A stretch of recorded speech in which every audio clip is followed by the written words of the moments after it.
Hi dear, it's Jyoti here. तो आज हम लोग पढ़ने वाले हैं क्या? वॉइस। वॉइस के बारे में आज हम पढ़ेंगे। वॉइस क्या होते हैं, कहाँ यूज करने हैं, and even importance of voice. मैं बात करूं so we have done our tenses. हम अपने टेंसेस को पढ़ चुके हैं, like present, past and future. तीनों टेंसेस हम लोग पढ़ चुके हैं। अब बात आती है वॉइस की। First thing let me clear कि वॉइस हमारे यूज कहाँ होते हैं। Like you must be thinking कि जब हमने टेंस कर ही लिए हैं, टेंस हमने पढ़ ही लिए हैं, तो why do we need to do voice? Actually आप लोगों ने लेटर्स पढ़े होंगे, formal letters and informal letters. और कुछ बच्चे जो हैं वो अपने आईएलटीएस की भी प्रिपरेशन कर रहे होंगे, तैयारी कर रहे होंगे। तो आईएलटीएस की प्रिपरेशन की बात करूं, अपने आपने अगर कॉम्पिटिटिव एग्जाम्स देने हैं तो उसमें भी हमारे जो वॉइस हैं वो आते हैं। अगर आप कॉम्प्रिहेंशन चेक भी पढ़ते हैं, रीडिंग स्किल्स को अगर बढ़ाना है आपको, तो उसमें भी हम किसका यूज करते हैं? वॉइस का यूज होता है इंस्टेड ऑफ टेंसेस। ऐसा नहीं है कि वॉइस कर लिए तो टेंस को कोई यूज ही नहीं है, बट वॉइस जो है वो बहुत बहुत इंपॉर्टेंट रहते हैं हमारे इंग्लिश में। न्यूज़पेपर उठा लो तो उसमें भी वॉइस, ठीक है, और मैगजीन्स उठा लो या कोई भी चीज आप जो इंग्लिश से रिलेटेड है, लाइक अपनी कोई बुक, कोई नॉवल ले लो, तो उसमें भी किसका यूज होता है? वॉइस का यूज होता है। And at that time students gate confused कि ये वॉइस तो हमें आते ही नहीं है, वॉइस होते क्या है, इनको यूज कैसे करना है। तो आज हम उन्हीं ही वॉइस को आज हम पढ़ने वाले हैं।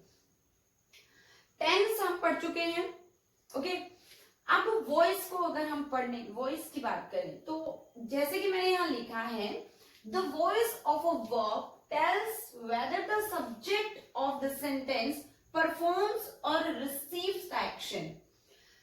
हम बात करें, एक बारी हम टेंस की तरफ जाते हैं कि अगर हम टेंस पे जाएं तो टेंस में हमने सबसे ज्यादा फोकस किया था किस चीज के ऊपर? सब्जेक्ट के ऊपर, ओके। इफ आई से लाइक मैं पढ़ती हूँ, आई रीड, लाइक मैं बुक पढ़ती हूँ, I read a book. For example आप कुछ करते हैं, you do something, you read something, so that means वो काम आप करते हैं। दैट मीन्स हमारे पास सब्जेक्ट गिवन है, राइट? कोई काम कर रहा है मीन्स काम को करने वाला, दैट इज सब्जेक्ट, ओके। तो हमने बोला था voice of a verb tells whether the subject of the sentence performs।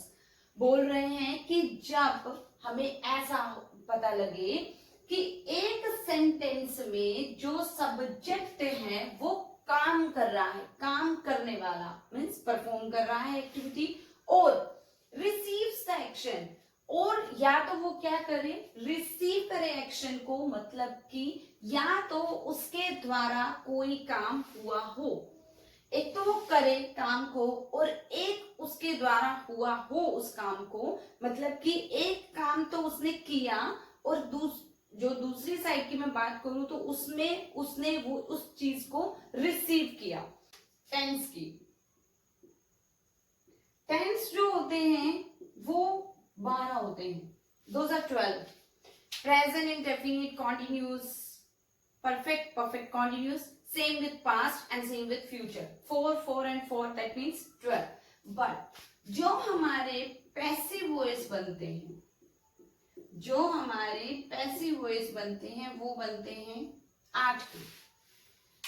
Tense हमारे 12 होते हैं, लेकिन जो पैसिव वॉइस बनते हैं वो कितने के बनते हैं? 8 के बनते हैं। किस किस के नहीं बनते? प्रेजेंट, परफेक्ट, कॉन्टिन्यूस के नहीं बनते,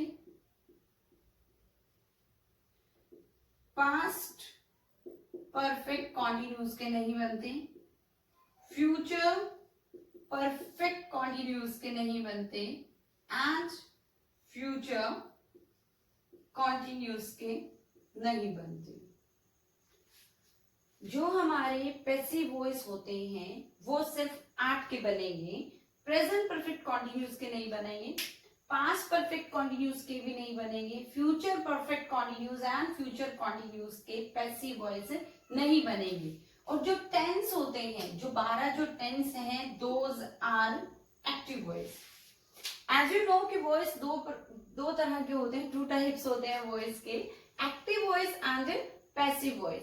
एक्टिव वॉइस जिसमें सब्जेक्ट काम कर रहा है, और पैसिव वॉइस जिसमें सब्जेक्ट के द्वारा काम हो रहा है और जो काम किया जा रहा है उसके ऊपर ज्यादा फोकस करना है, इंस्टेड ऑफ किसने किया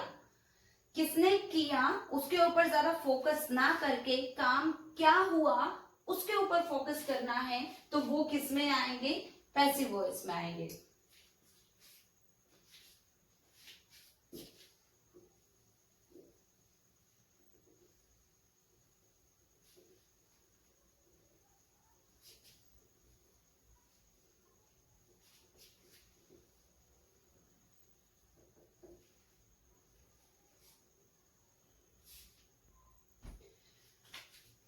एग्जाम्पल, अगर मैं बोलूं I love you, okay, I love you, ये तो हमारा क्या है, देखो काम कौन कर रहा है, I, that means it's a subject, love is a verb and you is an object.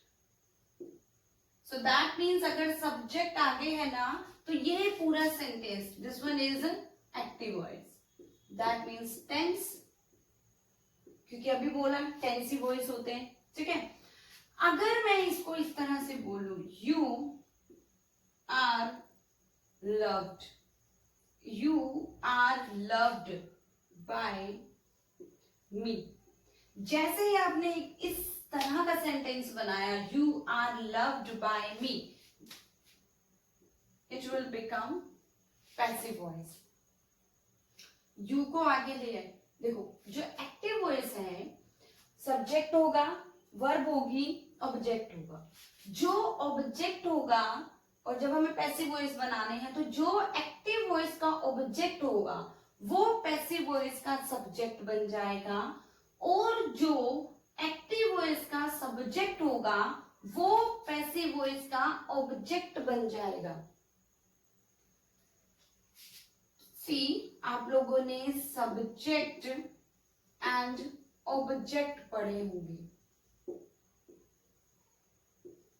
Subject I, object I का मी, वी सब्जेक्ट है और ऑब्जेक्ट क्या बनेगा, अस, यू सब्जेक्ट है, ऑब्जेक्ट क्या बनेगा, यू, ही सब्जेक्ट है, ऑब्जेक्ट क्या होगा, हिम, शी सब्जेक्ट है, ऑब्जेक्ट क्या होगा, हर, इट, इट क्या है, सब्जेक्ट है, ऑब्जेक्ट भी क्या रहेगा, इट, दे सब्जेक्ट है, ऑब्जेक्ट क्या होगा, देम, ओके। अगर तो एक्टिव वॉइस के सब्जेक्ट में आई दिया है और जब पैसिव वॉइस हम बनाएंगे तो ये सब्जेक्ट पैसिव वॉइस में क्या बनेगा, ऑब्जेक्ट, दैट मीन्स आई की जगह ऑब्जेक्ट लगेगा, और ऑब्जेक्ट क्या है, मी। ऐसे ही जैसे यहाँ ऑब्जेक्ट है एक्टिव वॉइस का यू, तो आगे आकर इसका ऑब्जेक्ट का क्या हो जाएगा, सब्जेक्ट, तो ये यू अगर ऑब्जेक्ट है तो यू का सब्जेक्ट क्या होगा, यू, ओके। अगर यहाँ हिम होता तो वो आगे आकर क्या बन जाता, ही बन जाता। अगर यहाँ हर होता तो वो यहाँ आकर शी बन जाता। देम होता तो वो यहाँ आकर दे बन जाता। यहाँ पर अगर दे होता तो वो दे पीछे जाकर देम बन जाता। यहाँ अगर ही होता तो हमारी वर्ब भी लव्स होती, तो इस ही का पीछे जाएगा जब ही, तो वो ही का ऑब्जेक्ट क्या बनेगा, हिम बनेगा। As I have written on the board, I का ऑब्जेक्ट मी, वी का ऑब्जेक्ट अस, यू का ऑब्जेक्ट यू, ही का ऑब्जेक्ट हिम, शी का ऑब्जेक्ट हर, इट का ऑब्जेक्ट इट एंड दे का ऑब्जेक्ट देम। ओके, जब हम रूल्स के साथ पढ़ेंगे तो इजिली क्लियर होगा आपको।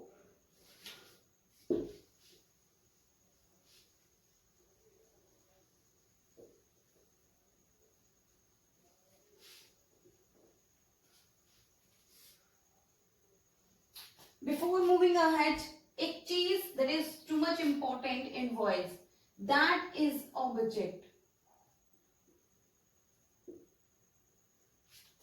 As I have discussed now, अभी अभी जो मैंने बात करी है ऑब्जेक्ट की, ओके इससे पहले जो मैंने आपको बताया था कि ऑब्जेक्ट आगे आकर सब्जेक्ट बन जाएगा और सब्जेक्ट पीछे जाकर ऑब्जेक्ट बन जाएगा एक्टिव एंड पैसिव में.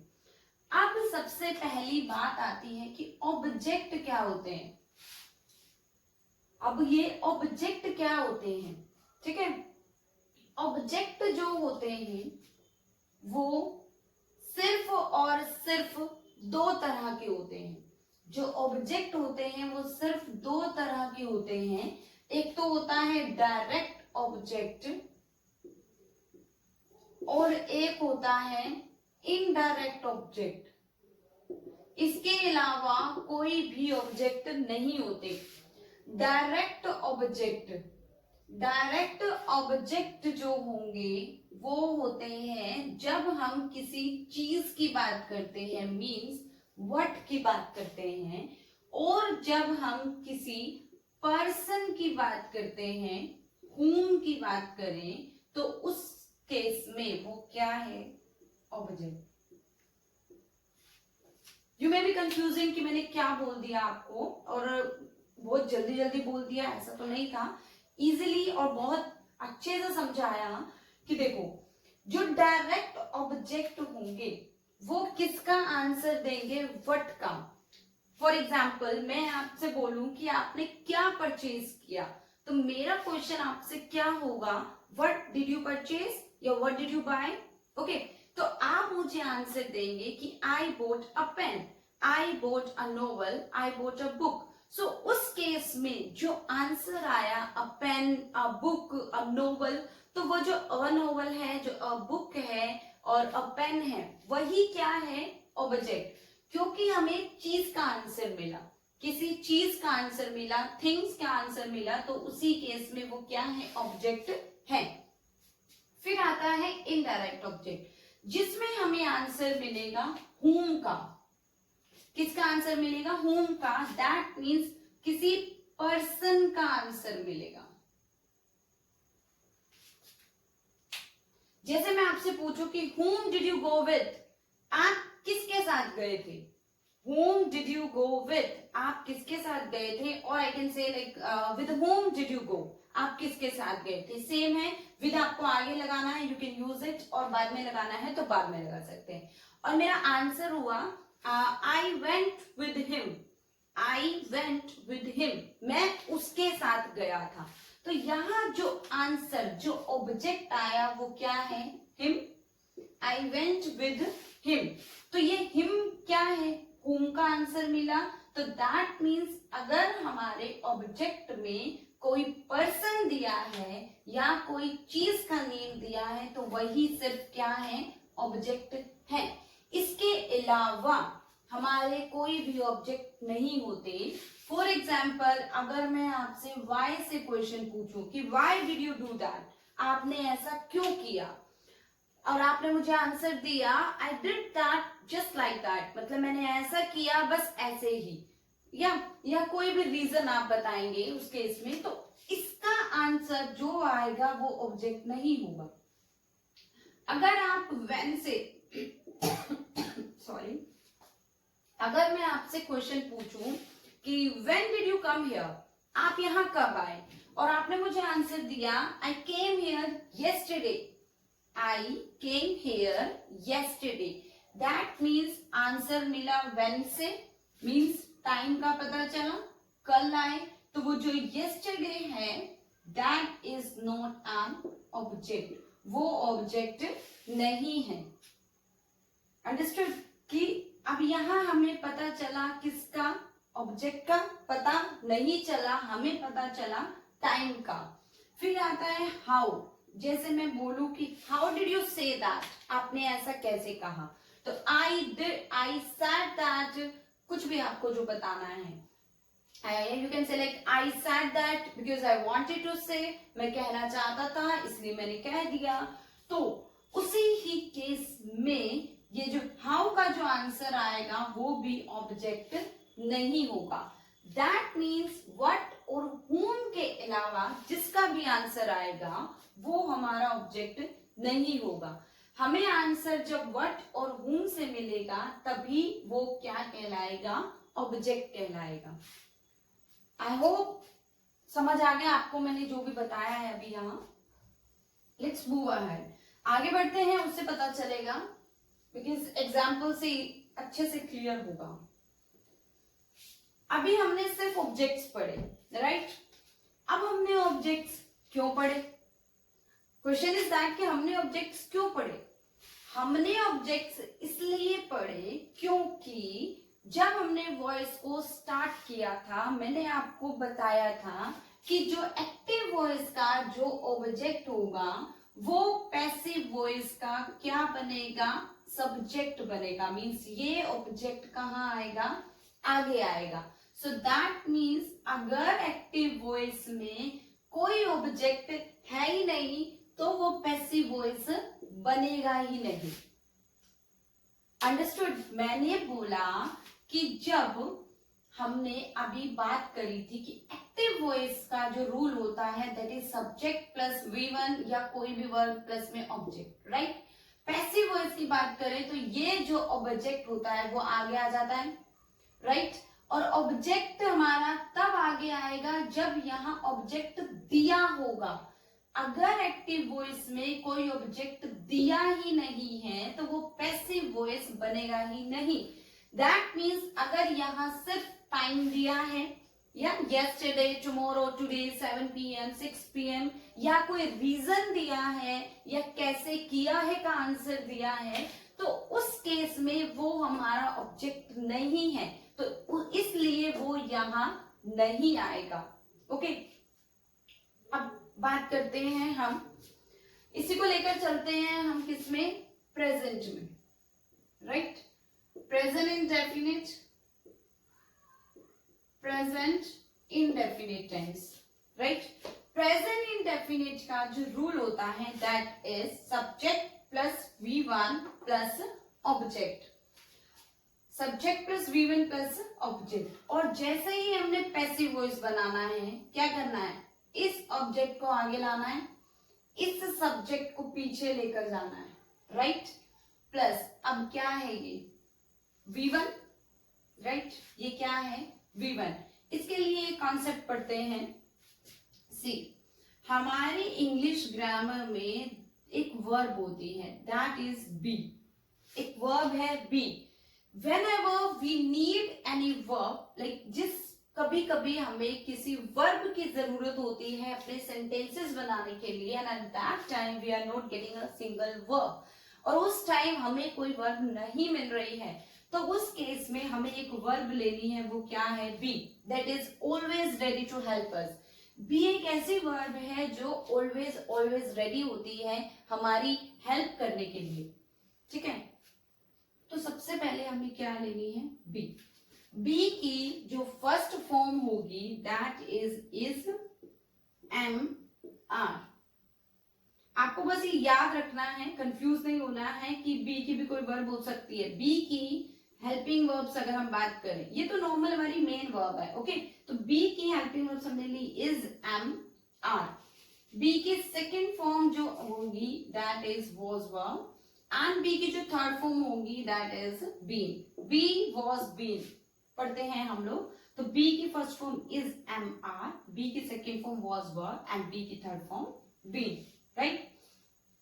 अब ये तो चीज हमने पढ़ ली। अब हमें क्या करना है, यहां पर देखेंगे यहां क्या गिवन है, V1 गिवन है। सो दैट मीन्स जैसे हमने टेंसेस पढ़े हैं, हमने टेंसेस में पढ़ा है प्रेजेंट इंडेफिनिट के, एक्टिव वॉइस का rule subject plus V1 plus object होता है, राइट? तो हमने पैसिव वॉइस बनाना है तो पहले हमने ऑब्जेक्ट लेना है, उसके बाद जो यहां दिया है V1, यहां जो V1 दिया है इस V1 के लिए हमें क्या लेना है, is am are.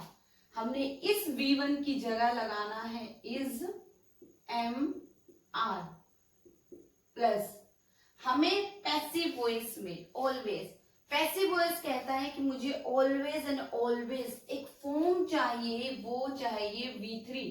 That means passive voice कह रहा है कि मैं काम नहीं करूंगा किसके बिना, V3 के बिना। अगर V3 तुम लोग नहीं लोगे तो मैं पैसिव वॉइस का काम नहीं करूंगा, इसलिए हमें V3 की नीड है।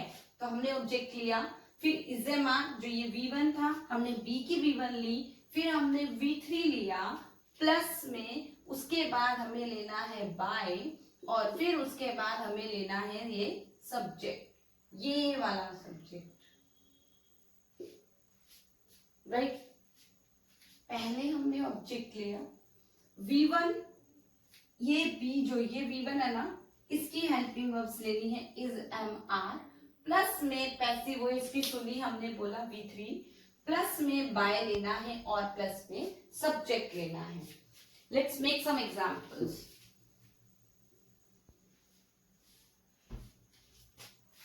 He cooks food. He cooks food. Passive voice बनाने के लिए सबसे ज्यादा इंपॉर्टेंट है जानना कि क्या इसमें कोई ऑब्जेक्ट गिवन है या नहीं गिवन है। अगर तो ऑब्जेक्ट नहीं गिवन है तो पैसिव बनेगा ही नहीं, अगर ऑब्जेक्ट गिवन है तो पैसिव बनेगा। तो अब यहाँ क्या है, फूड है, ही that is a subject, right?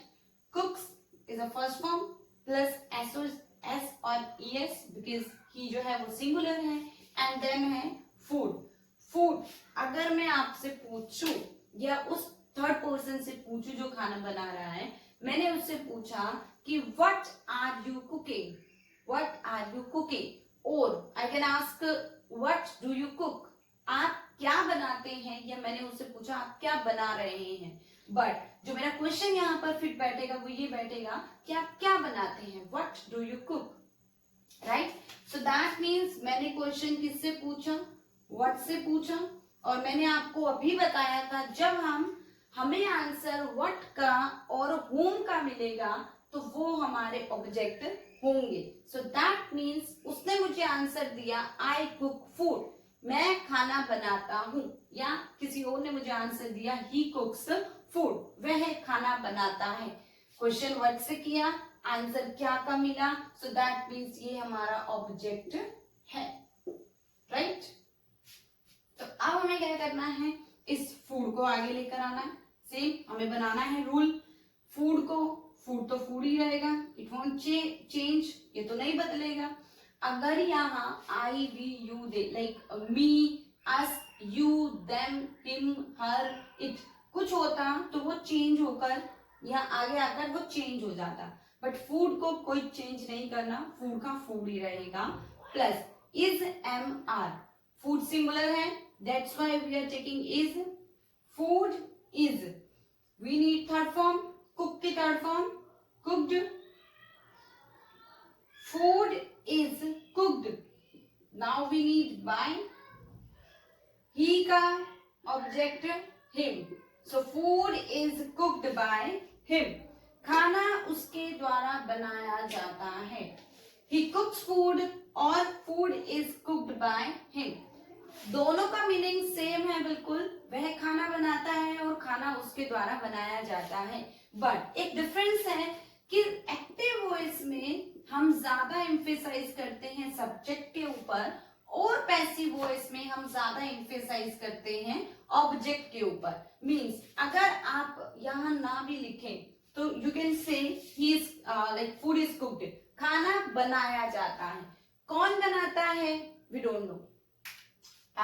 एक एग्जाम्पल लेते हैं, मीन्स ये एक ऐसा एग्जाम्पल है जो आप ही से रिलेटेड है, लाइक सबके घर में होता होगा ये वाला एग्जाम्पल यूज। फॉर एग्जाम्पल एक आपके घर में गेस्ट आए हैं, ओके, और जो कि आते रहते हैं, तो अब आपके घर में गेस्ट आए हैं, आप मुझे कोई आंसर देंगे कि आप वो जो गेस्ट आए हैं जब वो उठ रहे होते हैं और आपकी मम्मी जब मतलब चाय बनाने गई है उनके लिए, सो उसी ही टाइम वो जो गेस्ट आए हुए हैं आपके घर में वो खड़े होते हैं और वो कहते हैं कि नहीं नहीं नहीं मुझे लेट हो रहा है, मैं जा रहा हूँ या मैं जा रही हूँ, ओके। तो आप वहां बैठे हैं उस रूम में और आपने गेस्ट से कहा कि रुकिए, बैठिए, चाय बन रही है, राइट। आपने बोला बैठिए, चाय बन रही है। आप इसको दो तरह से बोल सकते हैं, लाइक चाय बन रही है, और यू कैन से मम्मी चाय बना रहे हैं, राइट। बट मोस्टली ये बोला जाता है कि बैठिए, चाय बन रही है, right.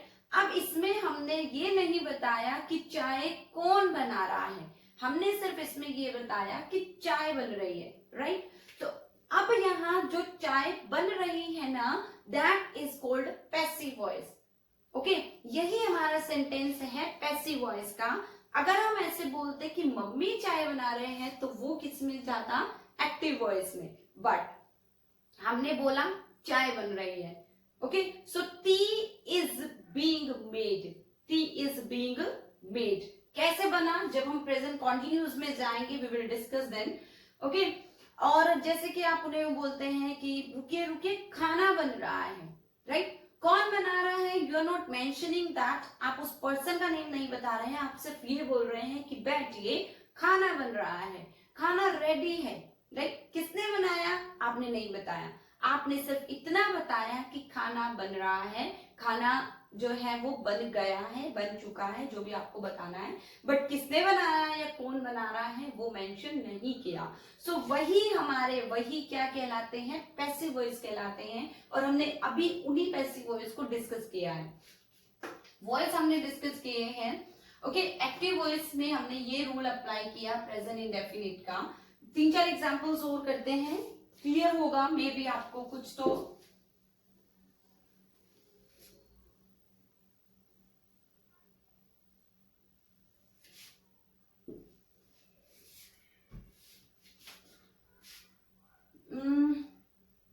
Shyam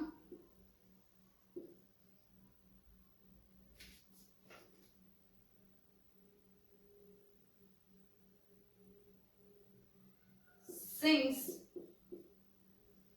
a song. Shyam sings a song. Shyam is a subject, right? Sings is a verb, first form plus SOS plus A is an article and a song. याद रखना कि जब हमारे ऑब्जेक्ट में ए एन द या कोई adjective given होता है, तो हमें पूरा का पूरा जो है वो आगे लेकर आना है। We cannot leave a and the or any adjective, या कोई प्रोनाउन आ जाए, हम उसको छोड़ नहीं सकते, हमें वो लेना है यहाँ पर। तो a song, so we need a song, right? Song is a singular, so we have to take is here. A song is sing, third form, sung by, किसके द्वारा, Shyam. So a song is sung by Shyam. What if there was they? Yeah? क्या हो कि अगर यहाँ दे लिख दें हम, तो a song is sung by they का object them. So we should say a song is sung by them. So ये जो हमने अभी पढ़े हैं, these are present indefinite tense and present indefinite के positive, negative, interrogative and interrogative plus negative 4 sentences are there, but we have discussed only positive one now. अभी हमने जो डिस्कस किया है that is only and only positive one. So अगर हम बात करें नेगेटिव की, तो नेगेटिव में हमको कैसे बनाने हैं sentences, let's move ahead.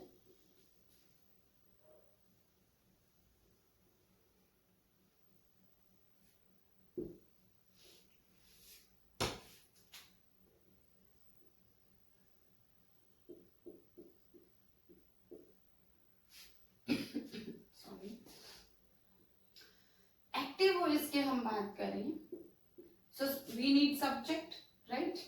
Then negative में हमें नीड होती है do and does and plus not and then we want then object. I do not go, he does not go, he doesn't talk to me. तो इस तरह के जो sentences होते हैं, those are included in negative one. Subject plus do does plus not plus we1 plus object. Passive voice की हम बात करें, तो पैसिव वॉइस में क्या लेना है हमें? सबसे पहले ऑब्जेक्ट, राइट? अब ये जो डू डज है ना, these are helping verbs, you all are aware, ये हमारी हेल्पिंग वर्ब्स हैं, नोट हमारा नेगेटिव के लिए आया, राइट? अभी हमने बात करी जो हमारे जो पैसिव वॉइस बनेंगे ना, जो पैसिव वॉइस बनेंगे उसमें डू और डज को नहीं लेना। डू और डज की जगह हमें लेनी है इज, एम, आर, ये हेल्पिंग वर्ब्स लेनी है पैसिव वॉइस में। तो यहाँ क्या आएगा? Is, then am, then are, then not, then क्या लेंगे हम अब? प्लस में V3 plus by and then subject. That means ये जो सब्जेक्ट है वो पीछे जाकर ऑब्जेक्ट हो जाएगा और जो ये ऑब्जेक्ट है वो आगे आकर सब्जेक्ट बन जाएगा, राइट? अभी हमने जो एग्जाम्पल लिया था, he sings a song, we can say he does not sing a song, वह गाना नहीं गाता, he does not sing a song। तो अब क्या करना है? a song does, do does की जगह is not sung by him। a song is not sung by him, उसके द्वारा गाना नहीं गाया जाता, right? my mother does not cook food, food is not cooked by my mother, खाना मेरी मम्मी के द्वारा नहीं बनाया जाता।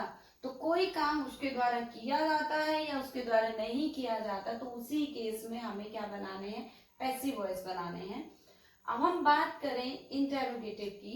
सो इंटेरोगेटिव्स आर आल्सो इजी, कि कुछ नहीं करना, you just need to take like helping verbs. Helping verbs जो है वो हमें आगे लेकर जानी है, plus we need subject and then instead of not you can use just subject here and then V1 and then object and then question mark. Same with passive voice, is a mom, then subject, no object, because this object will come here. So object plus V3 plus by plus subject and then question mark. Does he sing a song? If I say does he sing a song, so is a song